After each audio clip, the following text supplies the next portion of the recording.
This episode is brought to you by Cinapse. Cinapse is an app that streamlines workflows for film and TV crews, cast members, and studio employees. What they're building is truly game changer, and I'll be doing a deep dive with them in the upcoming weeks.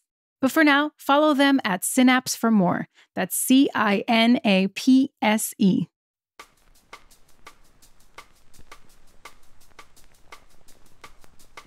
Hey everyone, and welcome to this episode of Angle on Producers, the show where we shine a light on producers from all corners of the entertainment industry to understand who they are, what they do, and how they do what they do.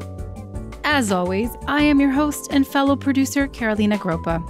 However you found the show, I am so grateful you're tuning in for this very last episode of 2022. If you don't already, please take a minute to subscribe to the show wherever you get your podcasts. Also, if you're not already subscribed to my newsletter, yes, I have a newsletter, I'm trying to make it more frequent, please pop over to angleonproducers.com and sign up.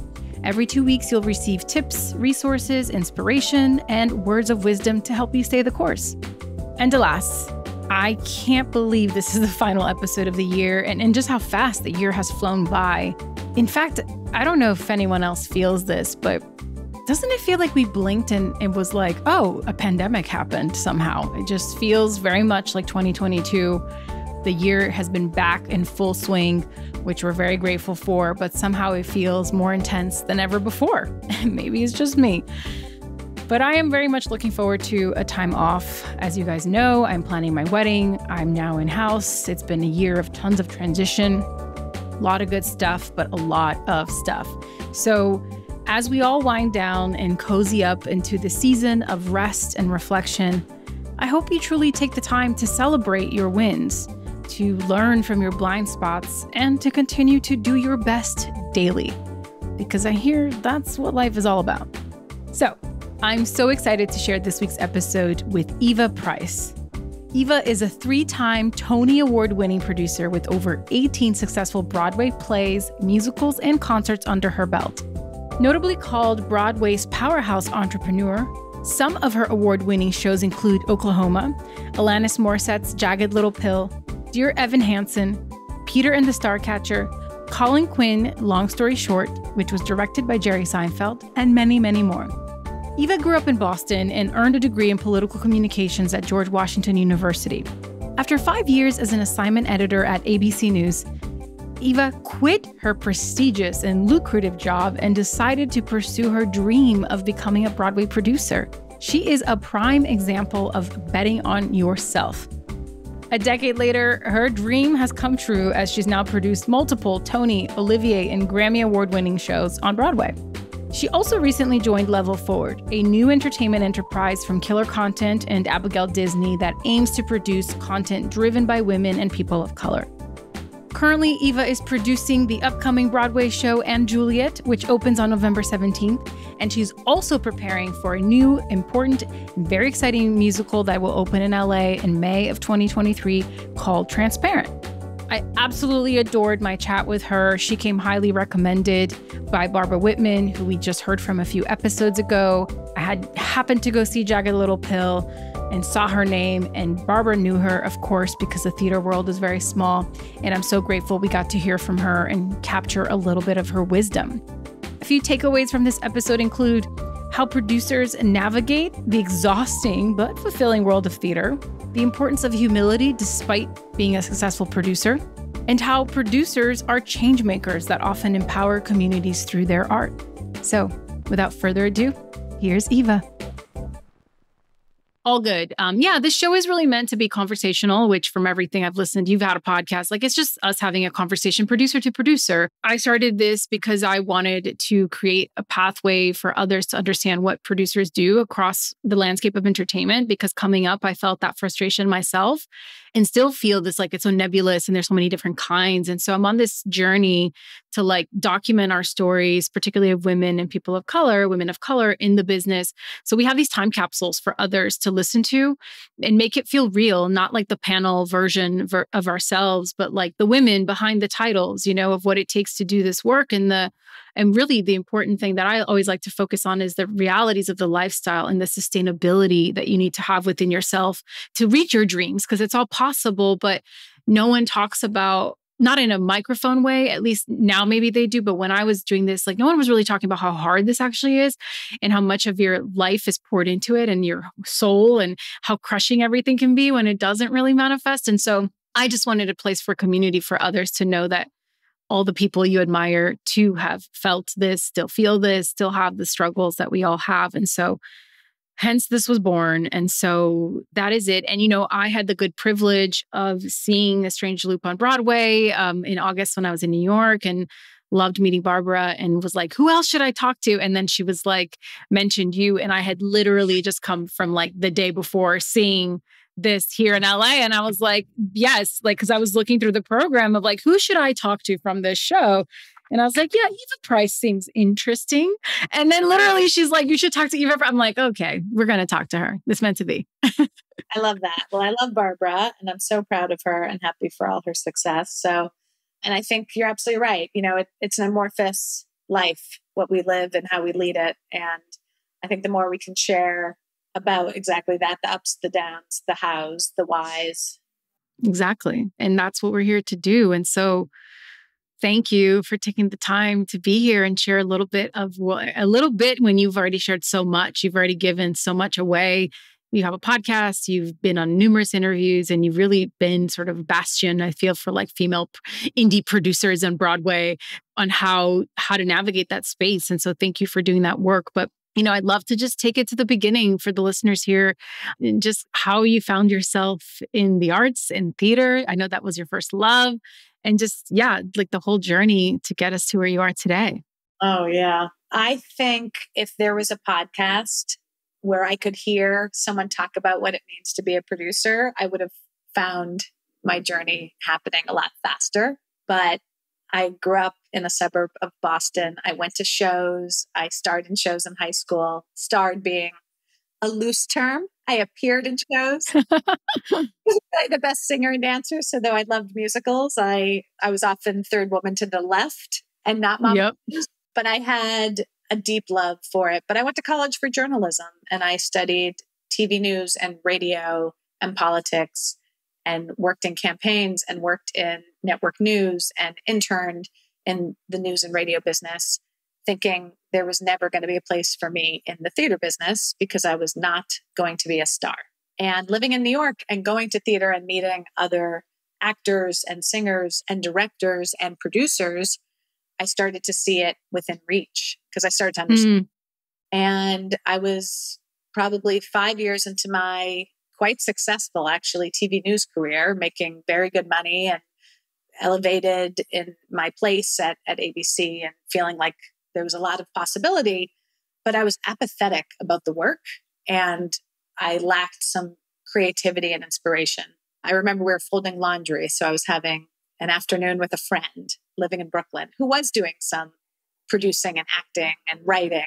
And I said, when I'm 60 and a millionaire, I'll be a theater producer then. And she just turned to me and said, or you could do that now. You could just do it and do it now. No one had ever said that to me. So I was really taken aback by what that meant and took it apart and started getting involved in shows from friends of friends, met investors from friends and friends of friends, met writers and got to understand how to option properties and develop work from coffee dates, lots and lots of coffee dates. And one thing led to another, and I formed my company and I started producing. And 15 years later, I'm talking to you. Here you are. Oh my goodness. Okay, what I love about this is that this seed was planted or awakened in you by another woman, which is also really amazing part of the story. Just someone believing in you and just posing such a simple question, right? That opened the floodgates to this insane pivot that you made by a lot of people's standards, insane, not by your standards, to get you where you are today. And I think it's so important because now, 15 years later, people see the highlight reel of Eva Price and it's like so impressive, right? But the journey to get there is what I'm personally like obsessed with. Like I'm like sick for the journey because that's where all the meat of it all is. And so talk to me about when you made that decision to leave a very successful career into this world. Like, yes, you got some you were following all the crumbs that you were getting, but What was that time like for you emotionally? Like, what were you feeling? Were you just enthusiastic, or was it just a full gamut of emotions? How did you navigate that in yourself to keep going? Yeah, it's a wonderful question. I think I credit two things. One, I am an ace compartmentalizer. Whenever I felt scared or anxious or insecure or fearful or upset, I would compartmentalize those feelings and pivot and go about my day or my next step or my next meeting or my next journey. And I think that allowed me to overcome the barriers and work through the obstacles and feel better about the challenges, because I would park those emotions and turn left and keep going. I think the other thing that helped me a lot in that time was the fact that I had actually just come out of the closet, and I had been one of those, I mean, and nowadays in 2022, it's sort of like, what's the big deal? Right. 15-year-olds are coming out of the closet. Yeah, which I'm so happy that's where we are right today. But like, definitely it was different times. Yeah. Yeah. But 20 years ago, I was not ready and open, and I was very scared. And so I had come out, and by all stretches of measurement, it went great, right? Like, my parents didn't disown me. No one dropped dead. I fell into great relationships. So, and I had felt at that point in my life that was the scariest, most daring, hardest thing I would ever do.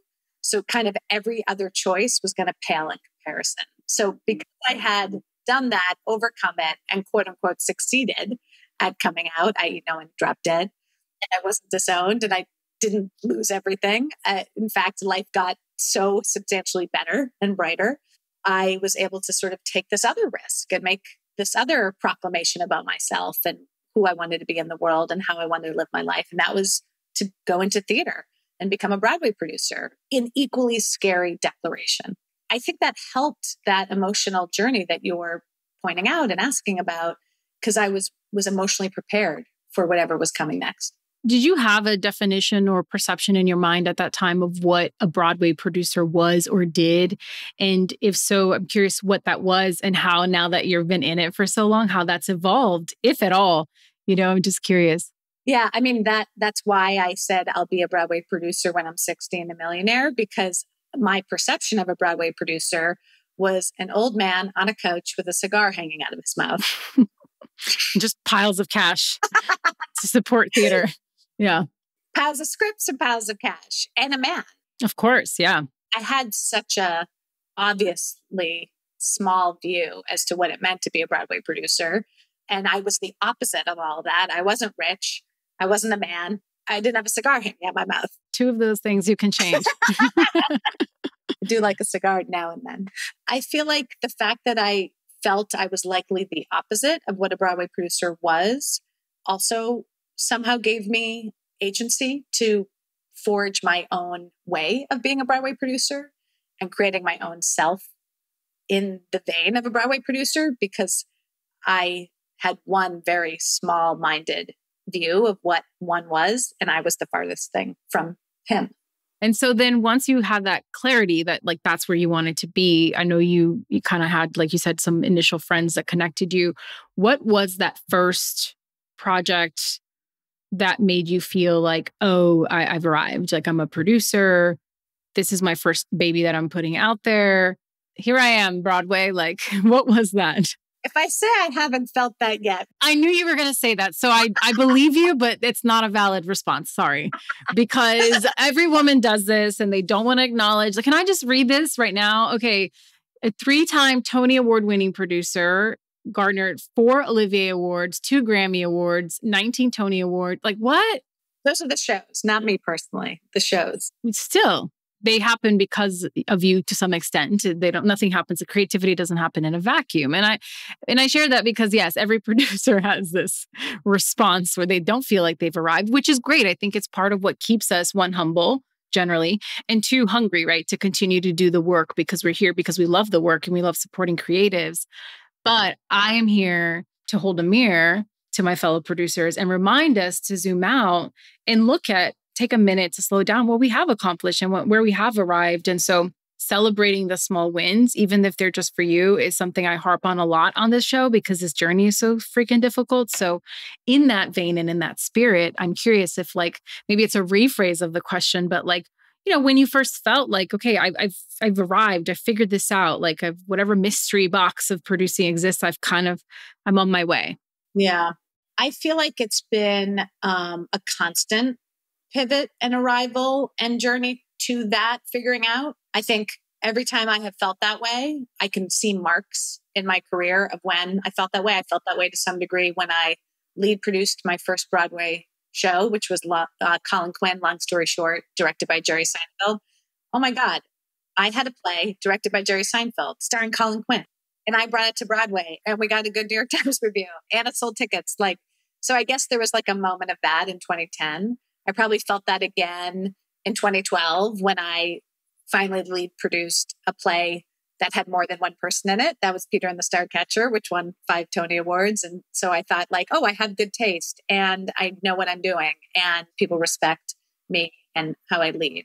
So that was probably some 2 pivotal moments until probably I won my first Tony Award as a lead producer, which was in 2019 with Oklahoma.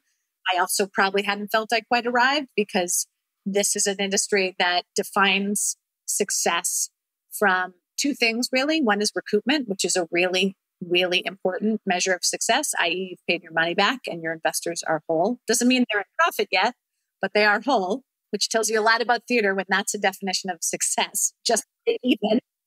And the other kind of measure of success in our business is awards. And so winning the Tony Award and making the speech and being up there with all my fellow producers in front of my industry on television with my family in the audience, that was an amazing feeling. That was incredible. So I guess those are some pivotal moments. But kind of whenever I'm at an opening night and I feel really good about the show and I feel really good about where the show is at and where I'm at, and I have kind of that joy, that like quiet joy before the work sets in and the reviews come in and the difficulties emerge again. I think those are pretty great feelings of being proud of myself and knowing I'm in the right place. Yeah, I would say so. I mean, your career has been so successful so far and I feel like still just getting started. There's so much I'm sure you still want to do and will do, but yet you are still already considered a Broadway powerhouse. These are words that have been said about you out there in the internets. And when you hear that, how does that resonate for you? And what does that give you a sense of like ammo to like step into the words powerhouse even more for however you define that for yourself? Wow. I've really skipped past those words. I got to be honest. I think they're very complimentary and very kind. And obviously there's truth to them. I've had success. I've been a leader in the industry. I've led shows and absolutely helped change the art form. There's no humility in this next sentence. This is simply truth. Like I don't actually hear those words and take them in any way other than someone was either generous or wanting their story posted or feels that way about lots of people who can succeed in theater because it's so freaking hard. So if you can make a show happen, you're a powerhouse. Yeah, because it's really hard. But I think to me, how I take this away and just, making a lot of projections onto you and your career from my perspective, it's not just about the shows and the success of the shows. It seems like the work that you've also done and how you're here to empower underrepresented voices, how you're holding up a mirror to the industry from a diversity perspective and going, is this who we want to be? Is this what Broadway looks like in 2022? Like that is not something you need to take on top of producing in a very difficult industry, right? None of us do as women, but we have to because no one else is going to do it for us. So to me, when I hear those words, it transcends the actual title of a producer. It's more of like you're supercharged as a human. And that is like you're a house full of power and you're here to like send out all that power, like almost like on a grid to all the different tentacles that need it. So you're infusing all of that beyond just in the work itself. And that's how I perceive it. And so in that sense, I think, you have done so much. And while Broadway has such a long way to go, if the outsiders are not coming into the system and saying, hey guys, like cool that this has been like this for like 100 years or like since forever, fine. But there's other ways, right? it's a slow roll into that. So that's what I hear from it. And so to me, it's like, I do commend you on the work you've done in that space, and would just love to hear more on that note of like, yes, Broadway, Hollywood, the world, we have a long way to go as far as really reaching some of these goals of gender parity, really looking on underrepresented voices. But you're out there leading the charge in this conversation, it seems frequently. So how has that been going? How does it feel like things have evolved, slow as they are, from your perception? I was reading something recently about, I think it was 2 TV producers. I'm trying to remember now, probably The New Yorker, because I really only commit to one magazine, that talked about how in 2016, the election of Donald Trump happened and everything kind of changed for them in terms of what they wanted to spend their time producing, working on, developing. And it really resonated. I hadn't actually put it together like that, but there was an awakening for me after that. I looked around at myself, at the work that meant something to me, and what inspired me, at what I wanted to keep doing. I was producing a show on election night 2016. We were in a dress rehearsal, actually, for a show I had in Philadelphia. I couldn't have been canvassing. I couldn't have been outside poll watching. All I knew how to do that night was vote in the morning. I came back to New York, I voted, and go back to my show to produce. And then we know what happened next. And I thought, okay, I still only know how to keep producing. That's what I do. But if I can produce work that can change this country into seeing the light, into being better, into fighting for the things that are important to me, if I can do them both at the same time, I want to do that. And I think I thought about it and then I forgot about it. And I kept doing my work and I kept doing my work. And then I read this article just a couple weeks ago and I thought, oh, I'm going to look back on the 6 years of work I've produced and developed. And it is, in a way, my way of activism, my way of fighting for social justice, my way of creating a better America. And so I think I've had the bandwidth and the motivation to do the type of work, fight the good fight, all these nice words you're using to describe it, because I haven't known how else to do my job. I couldn't just do my job as a theater producer without doing my job as an American. And they started going hand in hand in a way that people actually cared about and supported. People, suddenly it was cool in the last couple of years to produce theater that actually spoke to marginalized communities and talked about social justice, change conversation. I was like, can I raise my hand? I've been doing this for a few years. Yeah. But I'm glad we're all doing it now and talking about it. And it's in vogue, but it's just it's been happenstance. It's been just in the fabric of me because of the type of American I am.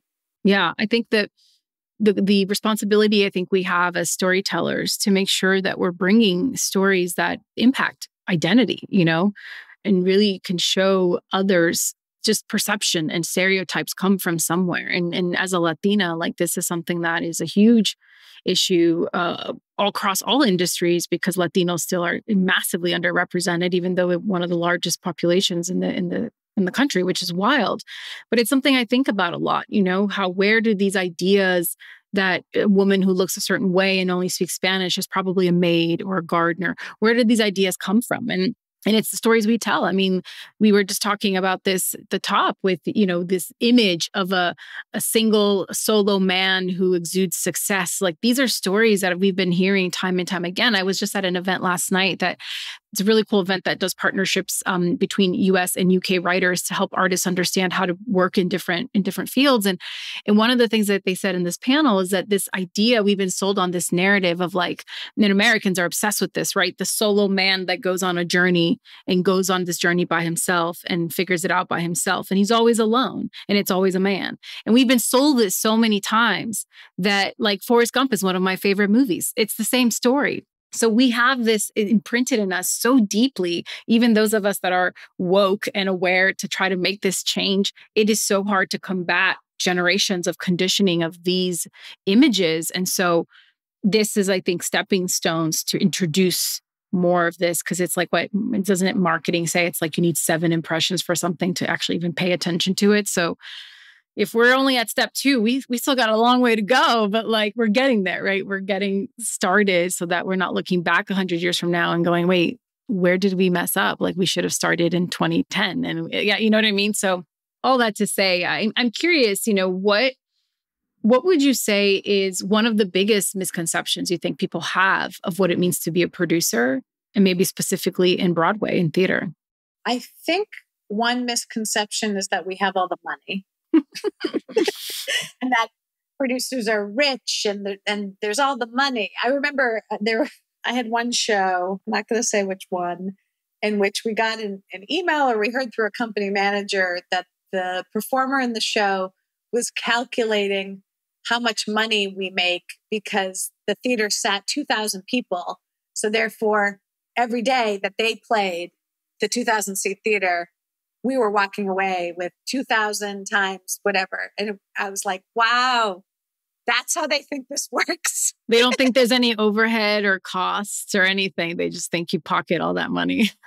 Oh, yeah, exactly. And this was a tour. So, the financial model of the touring industry isn't often based, can be, but isn't often based on the ticket sales of a building. It's based on the company share and the guarantee you get for showing up, less all your expenses, less the building's expenses, less and I was like, wow, they have no idea how this works. If they think that every night that we're playing that 2,000 seater, I'm walking away like, what's that evil guy from Inspector Gadget, right? Like sitting there petting my cat with my millions of dollars. Yeah, with a cigar. Yeah, exactly. And I also remember, just speaking of the misconceptions about money, when I left the news business and I went into being a theater producer, and I was getting advice and I was talking to lots of people, someone actually said to me, "Kid, you can make a killing, but you can't make a living being a theater producer." And I will say to this day, and I don't know if this is good, bad, or indifferent, but I have absolutely not figured out how to make a killing, but I've absolutely figured out how to make a living. So I'm either doing something very wrong or very right. I feel like that's just circumstance and then lightning in a bottle of it all. You just keep doing the work and then you hit the one thing that hits the jackpot, becomes Hamilton or whatever, becomes that outlier. I think there's a similar parallel to that in our world, right? Where everybody wants to be that independent film that breaks out at Sundance and goes on to become the next thing that Marvel picks up. And like these things happen, absolutely, but they're outliers, like apps. It's the same thing. And so it's not to say it's not possible. You work towards those goals and you put in the work, but so much of it, I do feel like that's outside of your control. It's like predicting audience taste and predicting all these things that are completely speculative. Of course, there's data to back it up, but it's just, how do you predict human taste over the course of time? Like, it's so hard to do. But I am curious, like, is there a parameter that you can share with us on, like, when you compare a more independent show to one of these more commercial shows like Lion King or, is Wicked, Hamilton, these shows that we know are financially very successful. And then these other shows that, from what my conversation with Barbara really explains, that it's more almost like the independent side of Broadway and how you're patchworking these shows. Is there a range of, like, I know success is breaking even, but success for a producer who is like walking away with a profit? Like, what does that look like? Oh man. I mean, it's the gamut. It's the total range. A show can, I don't want to speculate on anything relating to Wicked or Lion King because I'm not the producers on those shows and I don't know anything about their finances or anything about anything other than what's public knowledge. But, one is a studio, Disney, right? And one is a group of independent producers in combination with Universal. But one was an already successful movie and a brand from Disney, and one was a successful book, but who knew where it was going to go? So I think both are really good examples of how you can find success with, just like you're saying, the cultural zeitgeist, making the work great, timing, and all of those things. The range can be anything. I mean, it can be a year on Broadway that turns a profit and that's it, to something that can run for decades and tour the world and have licensed productions for 40 years and can keep spilling money back to the original mother company, which is the original investing entity that produced the show.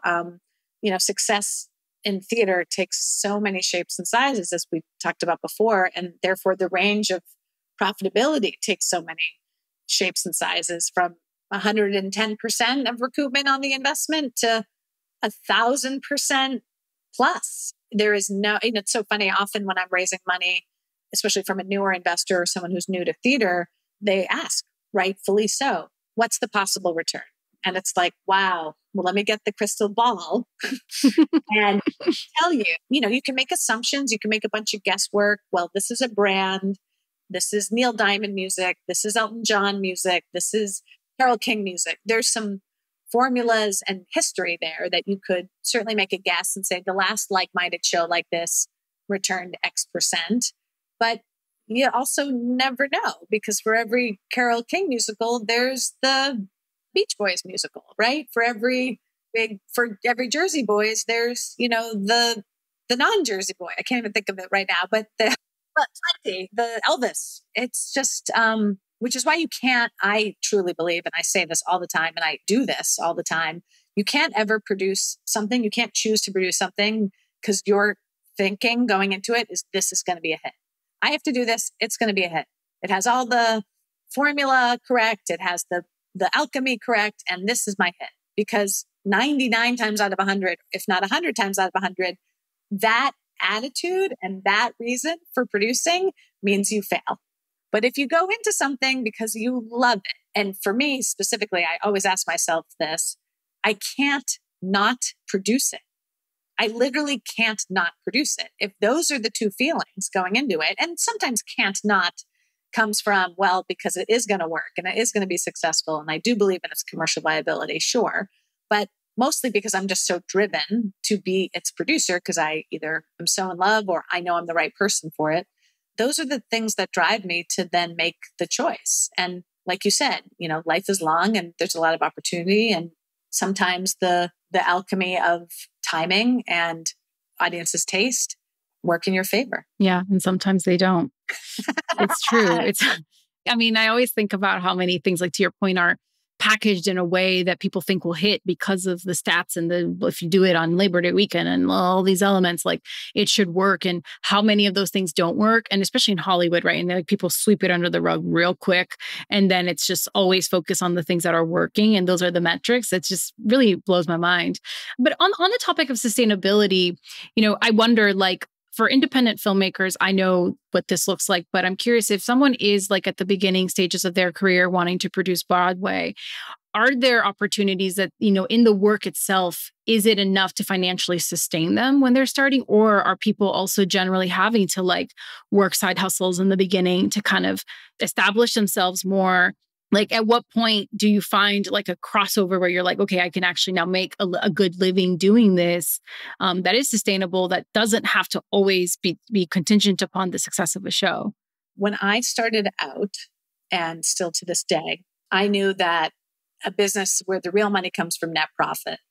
And yes, some money comes from weekly office fees and royalties, but the real big money was net profit as a producer. That wasn't going to pay the bills, the hope and the dream of net profit. And because I was a very hands-on producer when I started out, mostly because I didn't know how not to be, I realized that there were other revenue streams in the business in running a show, and that's general management. And sometimes that's also booking your own show and taking a commission from that. Sometimes that's consulting or exec producing other people's shows and taking revenue from that. And that was really important to me, that there was constantly revenue being generated from a show, not just the hope and dream of net profit. So that's certainly how I created a model, an income model and a producing model. Someone else once said this line to me: producing can be defined as success if you start with $2 million and you end with $1 million. And I thought, oh my God, if that is how we're defining success, this is going to be a short career. It's wild, right? Yeah. To try to explain it to any outsiders, they're like, and I'm sorry, this is viable. How? And you do this because why? You love it. Got it. Yeah, exactly. So, that's sort of how I generated revenue, at least initially, was just sort of taking on lots of elements of producing the shows and generating the revenue from delivering all of those line item services in a show's budget. And a lot of people do that and will do that. And at the same time, a lot of people absolutely need a side hustle and absolutely derive income from a whole other career or model. I know a lot of theater producers, and when they originally became theater producers, came out of the real estate business, which has a lot of similarities. I always recommended that that is a good path for folks. And then sometimes you have a lot of producers who have other disciplines in the industry. They're singers, they're actors, they're voiceover artists, they're writers, they're teachers. I know a handful of folks that, sort of survive being a theater producer by having a tangential other life in the industry. So I think it runs the gamut. It's whatever drives you to be able to do the work of a theater producer while enjoying your life. Yeah, which is so important. And on that note of enjoying one's life, I think this idea that I wanted to talk to you about, just betting on yourself, right? Like so many careers of the women I've spoken to on the show, it's like taking a machete and carving out here. You're like making your own pathway, which is often what makes it so difficult to explain to people, like how anyone can do this because it's so unique to that person's journey. But it requires a huge amount of betting on yourself before anyone's really willing to bet on you. And a sense of confidence that I don't know where it comes from a lot of us, because, certainly a lot of the women I talk to wouldn't say that they feel confident, or, they still have imposter syndrome, like all of these things that we all still deal with. But there is some amount of like resilience, right? And just really, when you get past some of those insecurities and fear, like what you were saying, you compartmentalize and you still go left or right and you just push through, you plow through to get where you're going. So I just wanted to hear a little bit more from you on this idea, of betting on yourself, because you've done this so well from an external perspective, of course, and what guidance you can give to listeners on how they can maybe find that within themselves. I think the only way you win the jackpot is you walk up to the table. That's perfect. I believe betting on yourself by just showing up, by walking to the table, taking your hand on that dice and tossing. And that's how you do anything in life, really. It's one foot in front of the other. It's showing up. It's actually showing up. And I remember, I'll just say a very short story. When I was first getting into this industry, I went to a CTI seminar. Have you heard about the Commercial Theater Institute over here? So I think it might be on hiatus now, post-pandemic, but for years, there was something called the Commercial Theater Institute in New York, where emerging and beginning producers could get together to take classes, to have networking events. It was sponsored by the Broadway League. It brought in some of the best and the brightest of the industry to walk through a budget and teach about negotiating a deal. And they used to do big sort of seminars, like a 3-day weekend that was open to anyone to sign up and attend. And that was one of my entrees into theater producing. Was I was still in the news business, but I paid the entrance fee and I showed up for one of the 3-day weekends. And there was some flyers on a table where former CTI students had listed a flyer saying, if you're interested in the show that we're developing, please call. And the show sounded incredible. Like, it sounded fun and cool and wonderful. And I was in this very early stage of just investigating everything and figuring out what I wanted to get involved in. And so I called and I met them and I got involved. And it wasn't a big success and it didn't change the world, but I ended up getting involved in a later iteration of that same show, which did lead me to other things. And I remember asking at one point when I met the 2 people who had left that flyer, how did you choose me? How did I get to join? And they're like, you're the only one that called. It's wild. And they're like, yeah, you showed up. You got the opportunity to do it because you actually showed up. Yeah. And I guess showing up is one of people's biggest challenges, where for me, that was never it. It was never about showing up. It was about all the pain that happened after that. Showing up, following through. And I always like to say, when you're starting out, it's like leaning into what is already in front of you. Like, this is an opportunity that presented itself and you just leaned in. You don't know where it could take you, but the story could have been different. 10 years later, this could have been the thing that changed your career. You don't know, right? You can only connect those dots looking backwards, but it's always easier to look at what's 3-4 steps ahead of where you want to be right now versus looking literally to your right and left of what's actually in front of you and making the best of that. And I always say it's a fine dance of like, especially when you're starting out, getting the crumbs that you can get and kind of learning from that. And then having moments where you can pan out and go, okay, this is all awesome. It's been great, copy for life. But is this where I want to be going too? Because oftentimes I always warn people, or caution them is a better word, that if you're not careful, especially in Hollywood, I don't know if Broadway is the same in theater, but you can get stuck in different parts of the business because you're really good at doing one thing that maybe isn't the thing you actually wanted to be doing, because those were the doors that initially opened. And then you blink and a decade has passed and you go, holy shit, how am I doing horror when I really wanted to be doing comedy? You know what I mean? This happens to a lot of people. And I think it's where that stereotype of really bitter, cynical, jaded people within the industry, kind of where that comes from, because the life takes them by storm and they don't get to actually take inventory and responsibility for their own career and how they're going to show up. And that's hard to do, certainly, depending on life circumstances and all the other real things that happened. But I talk about this a lot. So I'm so grateful that you're sharing a very similar message from a completely different perspective, because I think it's super important, especially for people that are starting out. It's just, I'm always asked, how do I become a producer? How do I produce? I want to produce with you. And I'm just go do and literally look around you and find opportunities show up. You'll be surprised at how much there is, because people with this curiosity and skill set, I do think we are weird unicorn humans. And there's a bunch of us all around. I feel like through this podcast, I'm collecting my tribe, finding all of us weirdos that are out there doing this work. But it's not for everybody. It takes a lot of resilience and dedication, and you have to be malleable. There's so many skill sets you have to have. So I think we're a very special breed of humans personally. And so it's important to nurture these humans that we are, which brings me to my next question, which is self-care. The work is hard. It's emotionally draining. I would assume it's the same for you as it is for me, where oftentimes the producers are checking in on everybody else because that's our job, and no one's really checking in with us. No one's seeing what we need, and no one's making sure that our wells are filled so we can show up suited and ready to give so much away. So I'm curious, how do you fill your own well when you're feeling low? How have you found that balance? I don't want to call it work-life balance, because we know that's not real. That's just a marketing thing. It doesn't exist. But balance for yourself, whatever that looks like.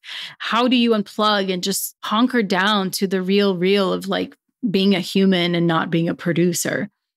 Yeah. And notice I said when I unplug, I really unplug. And when I commit to connecting to something other than work and disengaging from the work, I really engage with that non-work, and I really disengage from the work. I just make a firm commitment when I need to do self-care and when I need to do something for myself because the well is dry and I got no fucks left to give. I am just aware of it, and I listen to it, and I honor it, and I recognize it and act on it. And I say when because I don't do it enough. I don't unplug enough. I don't self-care enough, like all of us. But the way, to answer your question of how I do it is when I do it, I really do it. And I have a great support system. I have an amazing partner, in life. And I have incredible friends who are like sisters to me, a group of, where you can send a WhatsApp message any time of day and know you'll get a response. And I have terrific colleagues on shows. I have a great team who help me run the shows and run the office. And I have great family. I'm very lucky. My parents are both still alive, and I have siblings and nieces. And I do rely on that connection, and that connection fills me and helps me get through whatever's next ahead. Yeah. So for you, it's just spending quality time with these humans in your life, with your incredible community. It's not like you're needing a spa day or needing to travel somewhere. I'm sure that's also welcomed, but Yeah, I don't mind a spa day, nor do I mind the beach. And so I will take that. It's about unplugging from the work and focusing and connecting to something meaningful, be it humans in my life, be it a place of comfort and joy. Yeah. And would you say that when you have weathered the undulations of this business and the ups and downs, the highs are really high and the lows are low, and that's something that I always think is important to highlight. But when you've been in the lows and the lulls of your career, how do you weather those storms, right? Like, how do you get through those periods of time and get out the other side energized to keep going? Especially because I think I talk a lot about this within the film world specifically, but this idea of grief that we experience over projects and relationships that are lost because it requires such an investment of self. Like, to your point, if you don't love it, like, don't do it. But then if you love it, that means you really love it and you really care about it. So it is like a breakup every time. It's like a heartbreak. And just dealing with that within ourselves, it can be really challenging. So yeah, I'm curious how in the past you've weathered those storms and how you show up ready to keep going. Grief is such a good word to describe the feeling when a show closes, fails. Absolutely. It feels like a death, 100%. I think the way I have survived and weathered it is kind of in that same way that I answered your other question about comfort and self-care. I haven't ignored the pain or the emotion, right? I feel it. I feel my feelings. I don't feel them often enough, but when I do, I feel them. So I wallow, I sit, I feel the grief and the pain. I cry, I throw things. I shut down, whatever it is that one has to go through to live out the grief and the pain. So I go there and I do it. And it's dark for a couple days, a couple hours, a couple weeks, whatever it might be. And then I find the joy. And then I just do. I find that through friends. I find that through community. I find that through some other distraction, a book, a TV show, a movie, a party, a roller coaster. I actually hate roller coasters, but the equivalent of a roller coaster. You have some thrill, from something else, a sport, a game, whatever it is. I just do that. I do that and I find that. And I really rely on my sources of comfort to be there for me and to bring me forward. That's awesome. I mean, and then, on that note, as we get close to wrapping up, and I do have a lightning round I like to close with, but I have two final questions for you before the lightning round. So I would want to know specifically with this time that we're living in, heading into 2023, looking at the current state of all the things, what advice do you have for someone who is aspiring, specifically in the theater space, to keep putting that foot in front of the other and continuing to show up? Believe in yourself. Believe in your projects, believe in your taste, believe in the possibility of success, which is something that I know a lot of people have a really hard time wrapping their head around, but everyone deserves it and it is possible. So believe in it. That's one piece of advice. I think the other piece of advice is don't take no and don't take no shit. If you want to make something happen, and someone keeps saying, no, you can't have those rights. They don't return the call. You aren't good enough. You aren't experienced enough. You're not rich enough. Don't take the no for an answer. Keep working at it. Prove them wrong. And then when people try and give you shit, don't take no shit. Every kind of mean, ornery, angry, threatening person is just a scared child. If you cannot be scared, then you win. I love that. And that is so true in life, but especially in this creative field of ours. Especially in show business. Absolutely. Especially in show business. Yeah. A lot of grown children running around, figuring shit out. Exactly. Just playing for a living, taking it way too seriously. Before we get to the lightning round, I'm curious if there's a legacy to leave behind through your work. What is that legacy that you hope to leave behind? What is something that you hope in leaving the industry better than you found it? What would you say though that is for you? I think I'd like the legacy to be that you can treat each other and treat people respectfully, kindly, and you can have fun and not take yourself too seriously while still being a boss. A powerhouse. Yeah. Powerhouse, perhaps. Oh, it's so circle with you. I find so often people feel they need to rule with fear and with tension and with such utter seriousness to get the best results. And perhaps in some ways you do. And there are some examples of that absolutely working.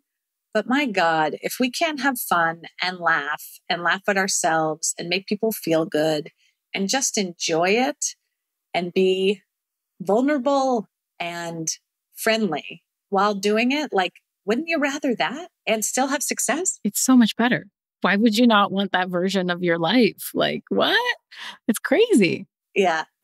I don't know if that answered your question exactly. Maybe you meant like an artistic legacy, but I think it's just a way of leading. I want to leave that legacy. Yeah. No, however the question lands for you. I have no agenda with it. So if that's how you took it, then that's fantastic. And that is, I think, a really worthwhile legacy that you're on your way to leaving behind. So we'll see what the Wikipedia page says in 50 years, but you heard it here first on Angle on Producers. There'll still be Wikipedia in 50 years. That's the real. It'll be like some virtual reality, like metaverse you step into or something. I don't know. It's going to be wild. Whatever's up ahead, man. It's crazy. Well, before we move on to the lightning round, I just want to thank you for taking the time. This is so fun just to get a little bit about you. This is not meant to be an all-encompassing career deep dive, though I do hope one day to have like an Inside the Actor Studio, but for producers, where we get to have these really deep dive into people's careers, because I'm personally fascinated by it. But no, the intention is really just to leave a little nugget behind for those that are here and interested and need that boost of inspiration, of motivation, and yeah, just the reality of what we do. So thank you for taking the time. I really appreciate it. So with that said, let's move to the lightning round. These are fun 5 questions just to take us out of the interview. So the first question is, what is a song that teleports you to a happy place? Call Me Maybe by Carly Rae Jepsen. Love it. Yes. What is the latest piece of art that moved you? It can be a book, a film, a show, etc. For whatever reason, and I don't listen to it often, but there is a song from, please don't laugh at me, La La Land. City of Stars? No, The Audition. God. That song gets me every time. Yeah. What does it do for you? It's about her aunt, right? And I'm an aunt. That's what I have. That's what I have to give to the world is my shows and my nieces, right? That's what's left. So I think there's that personal connection. I think it's her vulnerability. I think because there's truisms, and it's a beautiful song. Yeah, I love that. Okay, fill in the blank. When I'm overworked, blank helps ease the stress. Sleep. When I'm overworked, sleep helps ease the stress. Most people say wine, so you're very healthy, well balanced, doing well. Thank you. What is one of the most worthwhile investments that you've ever made? And it doesn't have to be financial. I joined a gym in 2015, a small boutique gym that was a little too expensive for my taste, but motivated me and changed me and made me more healthy for the next 5 years. And I'm so glad I did it. Nice. I love it. So important. You do a lot of self-care, by the way. You made it sound earlier like you were like, meh, but this is all good stuff. As your doctor, I approve. Okay, this is the final question. And I know I mentioned Inside the Actor Studio earlier. This is borrowing from that show, which I loved watching growing up. And it is the final question that he ends the show with, which is, the question is inspired by the famed French journalist Bernard Pivot.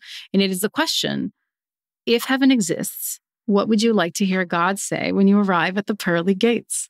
You did good. You're going to have fun here. Don't be mad that you got here when you did. I love that. That's awesome. Well, thank you so much. I'm so honored to have had this time with you. I loved Jagged Little Pill, by the way. I didn't even want to fangirl at the top because it would just take up the whole hour. I didn't know anything about the show going in, and I just like how I like to go into shows completely blind. I sometimes don't even want to read the program until after because I just take me on a ride. There's very little mystery anymore to anything, I guess, in life. And so when I can just go in and be taken for a ride, I will. And I was not ready for the ride, I will say. I thought it was going to be a really fun, upbeat show, Alanis Morissette. And then it was just like, it just hits you in the face in all the right ways that a show needs to hit. And so thank you for creating art that does that and taking art to create new art. Like, it's just so cool. Thank you for you. And obviously the whole team that brought it to life. I know it's not just you in a vacuum, but it's 100% not just me. It's such we're just so lucky. We just had an extraordinary creative team that we got together to make that show. And, sometimes just the alchemy of great art, great artists, great energy, a great moment, great leadership, great cast. And in this case, great inspiration in Alanis. And then the album allowed us to create what you saw. And I'm so grateful for this touring company and the show continue to have the long life. And so glad people around the country are getting to see it because it changed my life. I think it has the power to change many, many lives. And I think it's one of the most important contemporary musicals of our day. And it just didn't get its chance to run long enough on Broadway because of the freaking pandemic. So, I'm just so glad that it has this opportunity to tour the country. Well, I'm excited to help support, spread the word, and make sure people go see it. So yeah, thank you so much. Is there anything that you got coming up that you want to plug as we depart? Oh my God, I have so much coming up. I have this really incredible new musical that is all about joy and fun, but also about the power of love and second chances and being your true self. It's called And Juliet, and it opens on Broadway November 17th.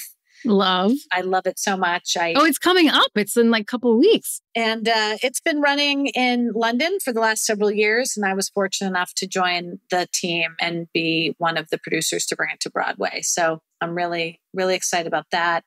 I have this really joyful, fun, totally silly, totally kooky show running off Broadway called Titanic. It's a send-up of the Titanic movie with all Celine Dion songs. And that is just that's like pure escapism and joy and a love letter to both Titanic and Celine. And so I'm having a lot of fun with that. And I have this really beautiful, funny, joyous, meaningful, I think, again, an important new musical opening in Los Angeles in May called Transparent, based on the TV series. Oh, amazing. Yeah, I'm really, really excited for the world to see it because it is probably, I think, the next great American musical. Oh my God, I'm so excited. Are you guys using that as a jumping off point into almost like the world within the world, not retelling the show? 100%. That's awesome. That's awesome. Yeah. The show starts up with Maura coming out. And you know what they say, when one member of the family transitions, everyone does too. Yeah. It's a great tagline. You're good at this producing thing. You should keep it up. I think you've got a future ahead of you. Well, thank you again. This was lovely. I could talk to you all day. But yeah, I'm so excited.